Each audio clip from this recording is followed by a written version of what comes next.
എല്ലാവർക്കും daily news അനാലിസിലേക്ക് സ്വാഗതം. അപ്പോൾ ഇന്ന് നമ്മൾ ആദ്യം നോക്കാൻ പോകുന്ന ന്യൂസ് നമ്മുടെ ഈ ഇന്ത്യൻ സൊസൈറ്റിയൊക്കെ ആയിട്ട് റിലേറ്റഡ് ആയിട്ടും പിന്നെ എഡ്യൂക്കേഷനൊക്കെ ആയിട്ട് റിലേറ്റഡ് ആയിട്ടുള്ള ഒരു ന്യൂസാണ്. നമ്മുടെ എഡിറ്റോറിയലിൽ വന്നൊരു ആർട്ടിക്കിളാണ് കേട്ടോ. അപ്പോൾ അതിൻ്റെ കോണ്ടെക്സ്റ്റ് എന്ന് പറയുന്നത് നമ്മുടെ എക്സാമിനേഷൻ സിസ്റ്റത്തെ റിന്യൂ ചെയ്യാൻ അല്ലെങ്കിൽ റിഫോം ചെയ്യാനായിട്ടുള്ളൊരു ആർട്ടിക്കിളായിരുന്നു. അപ്പോൾ അതിൽ നമ്മൾ എന്തൊക്കെയാണ് നോക്കാൻ പോകുന്നത്, അത് എന്തൊക്കെയാണ് നമ്മൾ ഗെയിൻ ചെയ്യാൻ പോകുന്നത് ഈ ഒരു ആർട്ടിക്കിളിൽ നിന്ന്. ഒന്നെന്ന് പറയുന്നത് ഈ എക്സാമിനേഷൻ സിസ്റ്റത്തിലുള്ള പ്രോബ്ലംസ് നമ്മൾ അഡ്രസ്സ് ചെയ്യും, പിന്നെ ആ പ്രോബ്ലംസ് എങ്ങനെ നമ്മൾ സോൾവ് ചെയ്യുന്നതാണ് നമ്മൾ നോക്കാൻ പോകുന്നത്. ഓക്കെ, അപ്പം കറൻ്റ്ലി നമ്മുടെ എക്സാമിനേഷൻ സിസ്റ്റത്തിലുള്ള ചാലഞ്ചസ് എന്താണെന്നാണ് നമ്മൾ നോക്കുന്നത്. ഒന്നെന്ന് പറയുന്നത് ലാക്ക് ഓഫ് ക്രെഡിബിലിറ്റി ആണ്. അപ്പം ക്രെഡിബിലിറ്റി എന്ന് പറയുന്നത് നമുക്കറിയാം, ഇപ്പോൾ നമ്മുടെ എക്സാം ഒക്കെ പാസ്സാകണമെങ്കിൽ ഭയങ്കര എക്സ്ട്രീംലി ഹൈ ആയിട്ടുള്ള പാസ് പെർസെൻറ്റേജസ്. എക്സാമ്പിൾ നമ്മുടെ ക്യാറ്റൊക്കെ നോക്കുമ്പോഴേക്കും ക്യാറ്റിൽ ഈവൻ 99.9% കിട്ടിയാൽ പോലും നമുക്ക് നല്ല MBA അല്ലെങ്കിൽ ബി സ്കൂൾസിൽ നമുക്ക് അഡ്മിഷൻ കിട്ടത്തില്ല. അപ്പോൾ അങ്ങനെയുള്ള പ്രശ്നങ്ങളുണ്ട്. അതുപോലെ തന്നെ ഇപ്പം സെൻറ്റ് സ്റ്റീഫൻസ് പോലത്തെ കോളേജുകളിൽ നമുക്ക് 99% നമുക്കുണ്ടെന്ന് വെച്ചോ, 99% ആ ഒരു കാറ്റഗറിയിലാണ് അവർ കട്ട് ഓഫ് പോലും വെക്കുന്നത് ആ ഒരു കോളേജിലൊക്കെ അഡ്മിഷൻ കിട്ടാനായിട്ട്. അപ്പം അങ്ങനെ ഒരു പ്രശ്നമുണ്ട്. അതായത് inflation of marks, wide spread inflation of marks, പിന്നെ മീനിങ്ലെസ് ഡിസ്റ്റിങ്ക്യൂഷൻ ഫോർ സ്റ്റുഡൻസ് എബിലിറ്റി. അതായത് എന്താണ് നമ്മുടെ എക്സാമിനേഷൻ പാറ്റേൺ എന്ന് പറയുന്നത് കൂടുതലും മെമ്മറി ഓറിയൻറ്റഡ് ആണ്. അതായത് റിയൽ ലൈഫിലെ പ്രോബ്ലംസ് സോൾവ് ചെയ്യാനായിട്ടോ അല്ലെങ്കിൽ ക്രിട്ടിക്കൽ തിങ്കിങ് ഡെവലപ്പ് ചെയ്യാനായിട്ടോ അങ്ങനെയുള്ള ആപ്ലിക്കേഷൻസ് ഒന്നും നമ്മുടെ എക്സാമിനേഷൻ പാറ്റേണിൽ കാണുന്നില്ല. ഓക്കെ, പിന്നെ നമ്മുടെ ക്വസ്റ്റ്യൻസ് ഇടുമ്പോഴേക്കും ക്വസ്റ്റ്യൻ പേപ്പേഴ്സിൽ ഫാക്ച്വൽ എറേഴ്സ് വരും, പുവർ ലാംഗ്വേജ് യൂസ് ചെയ്യും, അപ്പോൾ ആംബിഗ്വസ് ക്വസ്റ്റ്യൻസ് വരും, അങ്ങനെയുള്ള പ്രശ്നങ്ങളുണ്ട്. ഒരു എക്സാമ്പിൾ നമുക്ക് സബ്സ്റ്റാൻഷിയേറ്റ് ചെയ്യാൻ പറ്റുന്നത് ബീഹാർ യൂണിവേഴ്സിറ്റിയിൽ കഴിഞ്ഞ വർഷം അവർ ക്വസ്റ്റ്യൻ പേപ്പർ പോലും ഇടാനായിട്ട് മറന്നുപോയി. അപ്പോൾ അങ്ങനെ ഉള്ള സിനാരിയോസ്. പിന്നെ evaluation of answer sheet is often inconsistent. അതായത് എക്സലൻറ്റും ആവറേജും ആയിട്ടുള്ള സ്റ്റുഡൻസ് തമ്മിലുള്ള ഡിഫറൻസ് കാറ്റഗറൈസ് ചെയ്യാൻ പറ്റാത്ത രീതിയിലുള്ള ഇവാലുവേഷന്. പിന്നെ കോച്ചിങ് ഇൻഡസ്ട്രിയുടെ ഇൻവോൾവ്മെൻറ്റ്, അതൊക്കെ ഒരു ചാലഞ്ചാണ്. പിന്നെ അടുത്ത ചാലഞ്ച് എന്ന് പറയുന്നത് ലാക്ക് ഓഫ് ഓവർസൈറ്റ് ആണ്. ഓക്കെ, അതായത് ഈ പേപ്പർ ഇവാലുവേഷനും പേപ്പർ സെറ്റ് ചെയ്യുമ്പോഴൊക്കെ ആൻസർ ഷീറ്റും അങ്ങനത്തെ ഒരു കാര്യങ്ങളിൽ നമുക്കിപ്പം UPSCയുടെ തന്നെ ഒരു എക്സാമ്പിൾ എടുക്കുവാണെങ്കിൽ നമുക്കിപ്പം നേരത്തെ അവർ പറഞ്ഞുകൊണ്ടിരുന്നത് നമുക്ക് കീവേഡ്സ് ഭയങ്കര ഇമ്പോർട്ടൻ്റ് ആണ്. പിന്നെ ആൾക്കാർ പറയാൻ തുടങ്ങി കീവേഡ്സ് അല്ല ആൾക്കാർ നോക്കുന്നത്, ആൻസർ റൈറ്റിംഗ് പാറ്റേൺ ആണ് ഇമ്പോർട്ടൻസ് കൊടുക്കുന്നത്. അപ്പോൾ അങ്ങനെ ഉള്ളൊരു സീക്രസി ഈ എക്സാമിനേഷൻ പാറ്റേൺസിലുണ്ട്. ഓക്കെ, അപ്പം ആ ഒരു പ്രശ്നം വരുമ്പോഴേക്കും അതിൽ മാൽ പ്രാക്ടീസസ് കൊണ്ടുവരാം. അതായത് ഈ പേപ്പർ സെറ്റ് ചെയ്യുന്നവർക്കും ടീച്ചേഴ്സിനുമൊക്കെ ഒരു അക്കൗണ്ടബിലിറ്റി ഇല്ലാത്ത രീതിയിൽ അവർക്ക് പെരുമാറാം. പിന്നെ റെഗുലേറ്റേഴ്സ് ഈ ഓട്ടോണോമസ് കോളേജസിനെ പ്രൊമോട്ട് ചെയ്യുന്നു. അപ്പം അവരുടെ കസ്റ്റമൈസ്ഡ് ആയിട്ടുള്ള എക്സാമിനേഷൻസിന് ഒരു ഇമ്പോർട്ടൻസ് കൊടുക്കുന്നു. പിന്നെ എക്സാമിനേഷൻസിൻ്റെ കോൺഫിഡൻഷ്യാലിറ്റി പ്രയോറിറ്റൈസ് ചെയ്തിട്ട് എന്ത് ചെയ്തു, ഒരു പ്രോപ്പറായിട്ടുള്ള സ്റ്റാൻഡേർഡൈസ്ഡ് എക്സാമിനേഷൻ പാറ്റേൺസ് ക്രിയേറ്റ് ചെയ്യാത്തത്. പിന്നെ മൂന്നാമത്തെ കാര്യമാണ് സബ്ജക്റ്റിവിറ്റി. അതായത് കണ്ടിന്യൂസ് ഇവാലുവേഷൻ സിസ്റ്റം എന്ന് പറയുന്നത് എന്താണ്, ഓരോ ടീച്ചേഴ്സിൻ്റെ വ്യക്തിപരമായ താല്പര്യങ്ങൾ അനുസരിച്ച് അവർ മാറ്റുന്നു. പിന്നെ മോഡറേഷൻ മാർക്സ് അങ്ങനത്തെ കാര്യങ്ങളെല്ലാം ഇൻകൺസിസ്റ്റൻ്റ് ആയിട്ട് കൊണ്ടുവരുന്നത്. ഇപ്പോൾ ചില കേസസിൽ കേരള സിലബസിലൊക്കെയാണ് മോഡറേഷൻ കൊണ്ടുവരാമെന്ന് പറയും, അല്ലെങ്കിൽ ചിലപ്പോൾ കൊണ്ടുവരണ്ടെന്ന് പറയും. അപ്പോൾ അങ്ങനെ ഒരു കൺസിസ്റ്റൻ്റ് അല്ലാത്ത പാറ്റേൺ ഫോളോ ചെയ്യുന്നത്. അപ്പോൾ ഇതിൽ നിന്നൊക്കെ ഉള്ളൊരു വേ ഫോർവേഡ് എന്താണ്? ഇപ്പോൾ ഇത് നമ്മൾ ഇന്നത്തെ എഡിറ്റോറിയലൊക്കെ എടുക്കുന്നത് ആക്ച്വലി ഒരു മെയിൻസ് ആൻസർ റൈറ്റിംഗ് പെർസ്പെക്റ്റീവിലാണ്. നമുക്ക് ഇതിനകത്തുനിന്ന് കുറച്ച് ഇൻപുട്ടോ വാല്യൂ പോയിൻറ്റ്സോ ആഡ് ചെയ്യാൻ പറ്റും എന്നുള്ളൊരു നിലയിലാണ്. അപ്പോൾ അതാണ് ഞാൻ ഇതിനകത്ത് ഉദ്ദേശിക്കുന്നുള്ളൂ. അപ്പോൾ ഇതിനകത്ത് നമുക്ക് ഡയറക്റ്റ് ആയിട്ടുള്ള കാര്യങ്ങളൊന്നും ഇല്ല, ഒരു സബ്ജക്റ്റീവ് ആയിട്ടുള്ള കാര്യങ്ങൾ മാത്രം ആഡ് ഓൺ ചെയ്യാൻ പറ്റുന്ന രീതിയിലുള്ള ഇൻഫർമേഷൻ മാത്രമേ നമുക്ക് ഈ എഡിറ്റോറിയലിൽ നിന്ന് കിട്ടത്തുള്ളൂ. അപ്പോൾ ഇതിനകത്ത് എൻഹാൻസിങ് ട്രാൻസ്പെറൻസി ആൻഡ് ഓവർസൈറ്റ്, അതെങ്ങനെയാണ്? External audit of examination systems including paper setting, പിന്നെ ഇവാലുവേഷൻ പ്രോസസ്സിലൊക്കെ ഒരു എക്സ്റ്റേണൽ ഓഡിറ്റിംഗ് കൊണ്ടുവരാം. പിന്നെ public grievance redressal system for students. അപ്പോൾ ഇവാലുവേഷനും പിന്നെ മാൽ പ്രാക്ടീസസിനെ കുറിച്ചുള്ള ഒരു റിട്രസൽ മെക്കാനിസം കൊണ്ടുവരാം.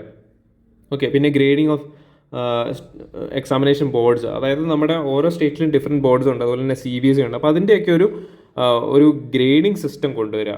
പിന്നെ ICC അങ്ങനെയുള്ള ഓരോരോ സിലബസ് അല്ലെങ്കിൽ ബോർഡ്സിൻ്റെ ഒരു ഇവാലുവേഷൻ കൊടുക്കുക. പിന്നെ ലെവറേജിങ് ടെക്നോളജി, അതായത് software solutions for standardising question paper quality and evaluation of answers using automated checks. പിന്നെ analytics to enable moderation of examiner subjectivity and maintain consistency. അപ്പം എന്താണ്, നമ്മുടെ ടെക്നോളജി യൂസ് ചെയ്തിട്ട് ഒരു സ്റ്റാൻഡേർഡ് ബേസ് ചെയ്തിട്ടുള്ള ക്വസ്റ്റ്യൻ പേപ്പർ ക്വാളിറ്റി ക്രിയേറ്റ് ചെയ്യുക. പിന്നെ evaluation answer ചെയ്യാനായിട്ട് ഓട്ടോമേറ്റഡ് ചെക്സും ബാലൻസും കൊണ്ടുവരിക.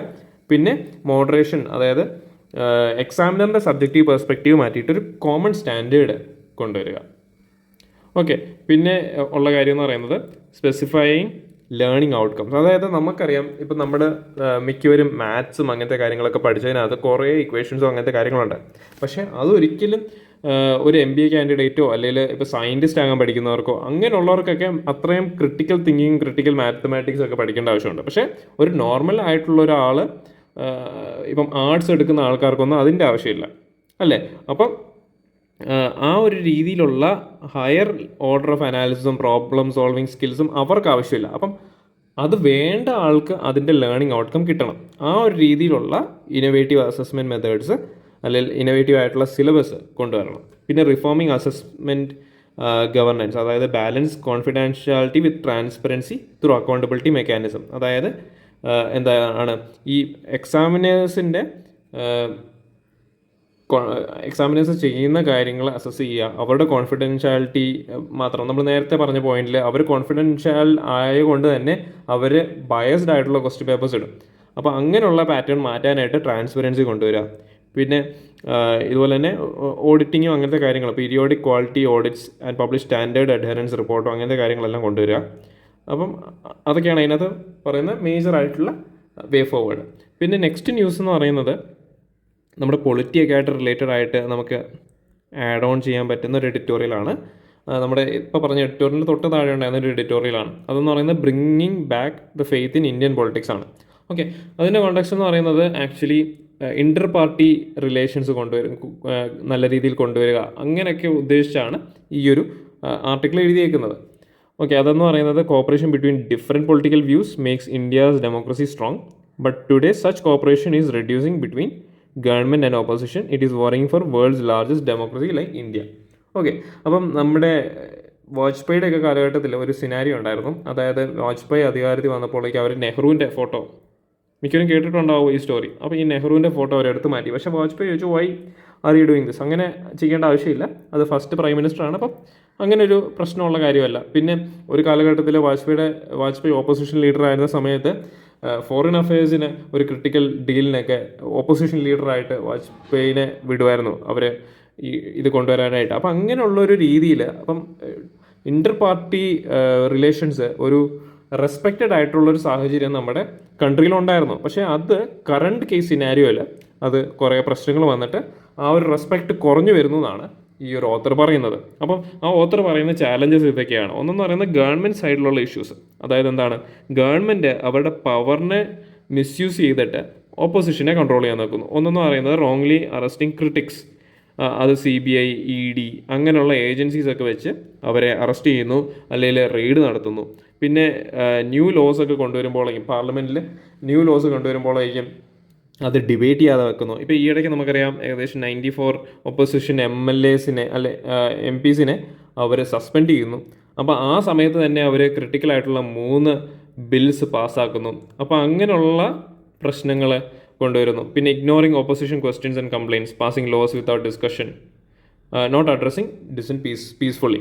അപ്പോൾ അതൊക്കെയാണ് ഗവൺമെൻറ് സൈഡ് ഇഷ്യൂസ്. പിന്നെ ഓപ്പോസിഷൻ സൈഡിലെ ഇഷ്യൂസ് എന്താണ്, അവർ ട്രൈങ് ടു എംബാരസ് ഗവൺമെൻറ്. അപ്പോൾ നമുക്കിതിനെ സബ്സ്റ്റാൻഷിയേറ്റ് ചെയ്യാൻ പറ്റുന്നത് നമുക്ക് ഈയിടയ്ക്ക് എന്താണ്, കോൺഗ്രസ് പാർട്ടി അല്ലെങ്കിൽ ഓപ്പോസിഷൻ പാർട്ടീസ്, കോൺഗ്രസ് നമുക്ക് ഡയറക്റ്റ് അഡ്രസ്സ് ചെയ്യാൻ പറ്റില്ല. അപ്പോൾ ഓപ്പോസിഷൻ പാർട്ടീസിൻ്റെ ഇൻസ്റ്റഗ്രാം പേജസോ അല്ലെങ്കിൽ യൂട്യൂബിലൊക്കെ ഒരു ഇൻഡിവിജ്വൽ ടാർഗറ്റിംഗ് നടക്കുന്നതായിട്ട് നമുക്ക് കാണാം. അതുപോലെ തന്നെ ഗവൺമെൻറ് അല്ലെങ്കിൽ റൂളിംഗ് പാർട്ടിയുടെ സോഷ്യൽ മീഡിയ പ്ലാറ്റ്ഫോംസിലും ഇൻഡിവിജ്വൽ ടാർഗറ്റിംഗ് നടക്കുന്നുണ്ട്. അപ്പോൾ അതൊക്കെ നമുക്ക് എക്സാമ്പിളായിട്ട് ഇടാം. Okay, holding protest but not giving new ideas, attacking PM personality, not. അപ്പം റിയൽ ഇഷ്യൂസിന് അല്ലാത്ത രീതിയിൽ ഇൻഡിവിജ്വൽ ടാർഗറ്റിംഗ് ഒക്കെ അവർ നടത്തുന്നത്, refusing to accept government as legitimate.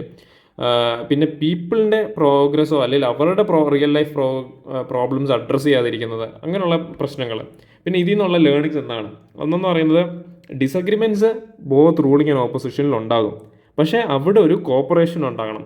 അപ്പോൾ ഈ opposing views together may democracy work. ഇതൊരു ടാഗ് ലൈൻ അല്ലെങ്കിൽ ഇതൊരു കീവേഡായിട്ട് നമുക്ക് യൂസ് ചെയ്യാൻ പറ്റുന്നതാണ്. Opposing views together may democracy work. അപ്പോൾ too much power causing problems ഉണ്ട്. അതായത് സെൽഫ് ചെക്കിങ് അവരുടെ സ്റ്റോപ്പ് ആവും. അപ്പോൾ കനോട്ട് ബ്രിങ് റോങ് തിങ്സിനെ ക്വസ്റ്റ്യനിലോട്ട് കൊണ്ടുവരാനായിട്ട് പറ്റത്തില്ല. ഓക്കെ, അപ്പം ന്യൂ മെത്തേഡ്സ് കൊണ്ടുവരിക. അതായത് പാർലമെൻറ്റ് ഡിസ്റപ്ഷൻ എന്ന് പറയുന്നത് എന്താണ്, അവിടെ ബില്ല് പാസ്സാകത്തില്ല, പിന്നെ നല്ല ബില്ലുകളാണെങ്കിൽ അത് മുന്നോട്ട് കൊണ്ടുവരാൻ പറ്റത്തില്ല. അപ്പോൾ അങ്ങനെയുള്ള പ്രശ്നങ്ങൾ കൊണ്ടുവരും. അപ്പോൾ അതൊക്കെയാണ് ആ എൻറ്റയർ സിസ്റ്റം ബ്രേക്ക് ഡൗൺ ആകാനായിട്ടുള്ളൊരു സാഹചര്യം കൊണ്ടുവരും. അപ്പോൾ അങ്ങനത്തെ സിസ്റ്റം, അങ്ങനത്തെ പ്രശ്നങ്ങൾ, അങ്ങനത്തെ സാഹചര്യങ്ങൾ അവോയ്ഡ് ചെയ്യാനായിട്ട് നോക്കണം. പിന്നെ നെക്സ്റ്റ് എന്ന് പറയുന്നത് നമുക്കൊരു ആർട്ടിക്കിളായിരുന്നു. അത് ബേസിക്കലി നമ്മുടെ സെക്യുലറിസം റിലേറ്റഡ് ആയിട്ടുള്ള ഒരു ആർട്ടിക്കിളാണ്. അപ്പോൾ നമുക്ക് NCERT ക്ലാസ് 8 നമുക്ക് സെക്യുലറിസത്തെക്കുറിച്ച് പഠിക്കാനുണ്ട്. പിന്നെ ഇന്ത്യൻ സൊസൈറ്റിയിലൊക്കെ നമുക്ക് സെക്യുലറിസത്തെക്കുറിച്ച് പഠിക്കാനുണ്ട്. ഓക്കെ, അപ്പം ഇന്ത്യൻ കൺസെപ്റ്റ് ഓഫ് സെക്യുലറിസം എന്ന് പറയുന്നത് ഒരു meaning distance between religion and state ആണ്. പക്ഷേ ഇന്ത്യൻ സെക്യുലറിസത്തിൽ ഗവൺമെൻറ്റിന് ഇൻ്റർഫിയർ ചെയ്യാൻ പറ്റും റിലീജിയസ് ഇഷ്യൂസിൽ. ഇപ്പോൾ അവർ എന്താണ് സൊസൈറ്റിയിൽ എഗെയിൻസ്റ്റ് ആയിട്ടുള്ള നോംസിനെ അവർ പ്രോത്സാഹിപ്പിക്കുന്ന ഒരു സാഹചര്യമൊക്കെ വന്നു കഴിഞ്ഞാൽ ഇന്ത്യൻ ഗവൺമെൻറ്റിന് അതിനകത്ത് ഇടപെടാം. ഓക്കെ, അല്ലെങ്കിൽ ജുഡീഷ്യറിക്ക് അതിനകത്ത് ഇടപെടാം. എക്സാമ്പിൾ നമുക്കറിയാം ശബരിമല ഇഷ്യൂ, അങ്ങനത്തെ കാര്യങ്ങൾ. അവിടെ വുമൺ എൻട്രി നിരോധിച്ചപ്പോഴേക്കും ഗവൺമെൻറ് ഇടപെട്ടു, എന്നിട്ട് എൻട്രി കൊടുത്തു. അങ്ങനെയൊക്കെ ഉള്ള സിനാരിയോസ്. ഓക്കെ, അതൊക്കെ നമുക്ക് എക്സാമ്പിൾസ് ആയിട്ട് കൊടുക്കാം. അപ്പോൾ ഇതിൻ്റെ കോണ്ടെക്സ്റ്റ് എന്താണ്? Secularism is seen as a key pillar of the Indian Constitution and democracy. However, there are debates on whether Indian secularism is similar to Western secularism. But understanding this has implications on improving India's secular fabric to strengthen unity. അപ്പം ഈ ഇതിൽ നമ്മുടെ author actually ചെയ്തേക്കുന്നത് Indian സെക്യുലറിസവും western സെക്യുലറിസവും തമ്മിൽ വലിയ വ്യത്യാസമില്ല എന്നാണ് ആൾ പറയുന്നത്. അപ്പോൾ നമുക്ക് അതിൻ്റെ തമ്മിലുള്ളൊരു ഡിസ്റ്റിങ്ഷൻ നമുക്ക് നോക്കാം. അപ്പോൾ ഈ സെക്യുലറിസത്തിൻ്റെ ഒറിജിൻ എവിടെയാണ്? ഇന്ത്യയിലല്ല, യൂറോപ്യൻ ഒറിജിനാണ്. അപ്പം സെക്യുലറിസം എന്ന് പറയുന്നത് ആക്ച്വലി ഒരു പൊളിറ്റിക്കൽ മൂവ്മെൻറ്റിൻ്റെ ഭാഗമായിട്ട്, ഫ്രഞ്ച് റവല്യൂഷൻ്റെ ഒക്കെ ഭാഗമായിട്ട് ഉടലെടുത്ത ഒരു ഐഡിയോളജിയാണ്. ഓക്കെ, അപ്പോൾ developed as a political doctrine to counter damage caused by religious majoritarianism, capture of state power by dominant religious group, അങ്ങനെയുള്ള കാര്യങ്ങൾ. അതായത് ചർച്ച് മൈനോറിറ്റീസിനെ ഒപ്രസ് ചെയ്യാതിരിക്കാനായിട്ട് ഒരു ചർച്ചും സ്റ്റേറ്റും തമ്മിലുള്ള ഒരു സെപ്പറേഷൻ കൊണ്ടുവന്നതാണ് സെക്യുലറിസം ഇൻ യൂറോപ്പ്.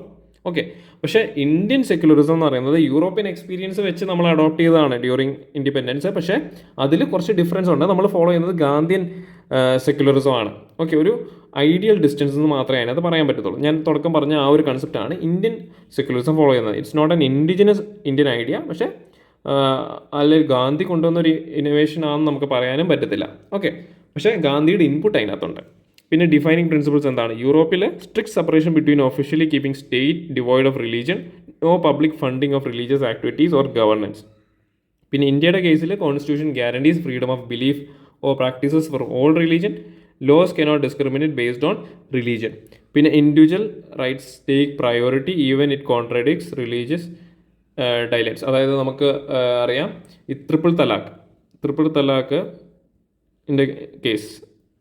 തലാഖിൻ്റെ കേസിൽ നമുക്ക് ആ ഒരു കോർട്ടിൻ്റെ ജഡ്ജ്മെൻറ്റ് നമുക്ക് ഓർക്കണം. അതായത് ഇസ്ലാമിക് റിലീജിയൻസിൻ്റെ ഫണ്ടമെൻ്റൽ ആയിട്ടുള്ള ബിലീഫിനെ അത് ബ്രേക്ക് ചെയ്യുന്നില്ല. അപ്പോൾ ആ ഒരു സിനാരിയോ വരാത്തതുകൊണ്ടാണ് അവർ ട്രിപ്പിൾ തലാഖ് അത് മാറ്റിക്കളഞ്ഞത്. ഓക്കെ, അതായത് ട്രിപ്പിൾ തലാഖ് നടത്താത്തത് കൊണ്ട് ഒരിക്കലും ഇസ്ലാം എന്ന് പറയുന്ന റിലീജിയൻ അവിടെ ഇല്ലാതാകുന്നില്ല. അങ്ങനെയുള്ളൊരു വ്യൂ പോയിന്റിലാണ് അവർ ട്രിപ്പിൾ തലാഖ് എടുത്തു കളഞ്ഞത്. ഓക്കെ, അങ്ങനെയൊക്കെ രീതിയിൽ അതൊരു വുമൺ എംപവർമെൻറ്റിനെതിരായിട്ടുള്ളൊരു സിനാരിയോ ആണെന്ന് കണ്ടുകൊണ്ടാണ് ഗവൺമെൻറ് അവിടെ ഇടപെടുകയും അവിടെ ആ സെക്യുലറിസത്തിൽ നമ്മൾ കണ്ട ആ ഒരു ഐഡിയൽസ് ബ്രേക്ക് ചെയ്തിട്ട് അവർ അതിനകത്ത് ഇടപെട്ടത്. ഇൻഡിവിജ്വൽ റൈറ്റ്സിനെതിരാന്ന് കണ്ടുകൊണ്ടാണ് അവരെ ഇടപെടുന്നത്. അപ്പം ഇത് നമുക്ക് സബ്സ്റ്റാൻഷിയേറ്റ് ചെയ്യാനായിട്ട് ഈ ഒരു ജഡ്ജ്മെൻറ്റും അങ്ങനത്തെ കാര്യങ്ങളൊക്കെ ഈ കേസിൽ നമുക്ക് യൂസ് ചെയ്യാൻ പറ്റും. ഓക്കെ, പിന്നെ ഇന്ത്യൻ സെക്യുലറിസത്തെക്കുറിച്ചുള്ള മിസ്കൺസെപ്ഷൻ എന്താണ്? അതെന്ന് പറയുന്നത് എന്താണ്? എല്ലാ റിലീജിയനെയും അക്സെപ്റ്റ് ചെയ്യണം എന്നുള്ളൊരു വ്യൂ പോയിൻ്റ് ആയിട്ട് കാണാറുണ്ട്. അതായത് this is a concept of pluralism, not secularism. അപ്പോൾ secularism still requires separation of religion and politics.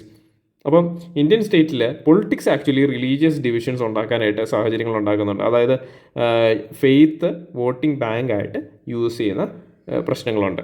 Okay, പിന്നെ നമ്മുടെ നെക്സ്റ്റ് ന്യൂസ് എന്ന് പറയുന്നത് ഒരു ചെറിയ ന്യൂസായിരുന്നു. അതായത് ISRO test fuel cell based power system in space. ഇത് ആക്ച്വലി നമ്മുടെ science and technology S&T based ആയിട്ടുള്ള ഒരു ന്യൂസ് ആർട്ടിക്കിളാണ്. ഓക്കെ, അപ്പോൾ ഇതിൽ നമുക്കറിയേണ്ട കോണ്ടെക്സ്റ്റ് എന്ന് പറയുന്നത് ISRO has successfully tested 100 watt class polymer electrolyte membrane fuel cell based power system on its orbital platform POM3. Okay, അപ്പം ഈ polymer electrolyte membrane fuel cell എന്താണ്? അപ്പോൾ ഇതെന്ന് പറയുന്നത് കെമിക്കൽ എനർജി ഓഫ് ഹൈഡ്രജനെ ഇലക്ട്രിസിറ്റി ആയിട്ട് കൺവേർട്ട് ചെയ്യുന്നു by electrochemical reaction. Okay, use polymer membrane as electrolyte allowing hydrogen ion to flow. പിന്നെ എമിഷൻ ഫ്രീ ആയിട്ടുള്ളൊരു ഇതാണ്. പിന്നെ ideal for manned missions with water as by product. പിന്നെ എക്സ്പെരിമെൻറ്റിൻ്റെ objective എന്താണ്? ഇതെന്ന് പറയുന്നത് assess operation of polymer electrolyte membrane fuel cell system in microgravity space എൻവയോൺമെൻറ്റിൽ അതിൻ്റെ ഓപ്പറേഷൻ അസസ് ചെയ്യാൻ പറ്റും. പിന്നെ study thermal management and performance parameters. പിന്നെ provide data for designing future fuel cell based power system. Okay, പിന്നെ ഇതിൻ്റെ significance എന്ന് പറയുന്നത് ഹൈഡ്രജൻ സെല്ലിനെ സ്പേസ് ആപ്ലിക്കേഷൻസ് ഐഡിയലി സ്യൂട്ടഡ് ആണോ എന്ന് ചെക്ക് ചെയ്യാനായിട്ട് പറ്റും. അപ്പോൾ അങ്ങനെ വെച്ചാൽ ഹൈ എഫിഷ്യൻസി അതിനകത്ത് കൊണ്ടുവരാൻ പറ്റും, ലോ വെയിറ്റും കൊണ്ടുവരാൻ പറ്റും, പിന്നെ ഓപ്പറേഷണൽ ഫ്ലെക്സിബിലിറ്റി അതിനകത്ത് ആഡ് ചെയ്യാൻ പറ്റും. പിന്നെ എക്കോ ഫ്രണ്ട്ലി ആയിട്ടുള്ളൊരു ഇതാണ്, കാരണം ഇതിൻ്റെ എമിഷൻ അല്ലെങ്കിൽ റെസിഡ്യൂ വരുന്നത് വാട്ടറാണ്. പിന്നെ ഇതിൻ്റെ data will aid in developing indigenous system, അതായത് reduce dependence on imports, develop technical capacity. ഇപ്പോൾ പോം എക്സ്പെരിമെൻ്റ് എന്ന് പറയുന്നത് ഇമ്പോർട്ടൻറ്റ് സ്റ്റെപ്പാണ്. കാരണം ഇന്ത്യ ആക്ച്വലി നമുക്കറിയാം ഗഗൻയാൻ മിഷൻ, അതായത് മാൻഡ് മിഷൻ ഓഫ് ഇന്ത്യ ആണ്. അപ്പോൾ അതിൽ ഹൈഡ്രജൻ ഫ്യൂവൽ ടെക്നോളജി യൂസ് ചെയ്യാനായിട്ടുള്ളൊരു കേപ്പബിലിറ്റി ഇന്ത്യക്ക് കൊണ്ടുവരാനായിട്ട്, അതിൻ്റെ ഒരു ബെനിഫിറ്റ് സെൽഫ് റിലയൻസ് കൊണ്ടുവരാനായിട്ട്, ആ ഒരു സ്ട്രാറ്റജിക് സെക്ടറിൽ കൊണ്ടുവരാനായിട്ട് ഈ ഒരു എക്സ്പെരിമെൻറ്റ് ഇന്ത്യനെ ഹെൽപ്പ് ചെയ്യും. ഓക്കെ, ഇത്രയാണ് നമ്മൾ ഇപ്രാവശ്യത്തെ ന്യൂസിൽ നമ്മൾ ഡിസ്കസ് ചെയ്തേക്കുന്നത്. പിന്നെ നമുക്കൊരു സ്ലോത്ത് ബെയറിനെ കുറിച്ച് നമുക്കൊരു ആർട്ടിക്കിൾ ഉണ്ടായിരുന്നു, അതൊരു ചെറിയ ആർട്ടിക്കിളാണ്. അപ്പം അതൊന്ന് ജസ്റ്റ് ഒന്ന് നോക്കിയേക്കാം. സ്ലോത്ത് ബെയർ എന്താണ് എന്നുള്ളൊരു കാര്യം ഒരു ഹോംവർക്ക് പോലെ നോക്കുക.